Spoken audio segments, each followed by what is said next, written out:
Kas tad dod spēku tam vārajam asnam, pārtapt par koku no zemes, kad dzīts? Kas tad to koku spēj padarīt stipru, mizāko apņēmis raupjuma spīdz? Kas tad ļauj aizsniegt tam debesu jūmu, patvērumu, kurā putni var gūt?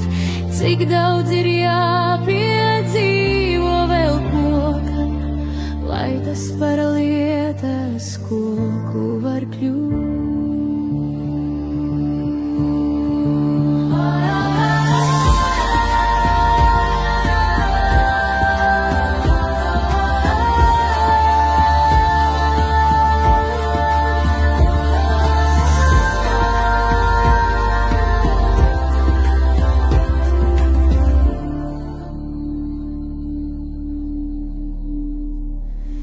Vai tad ne vēji un vētras un sāli, vai tieši grūtumi neveido to?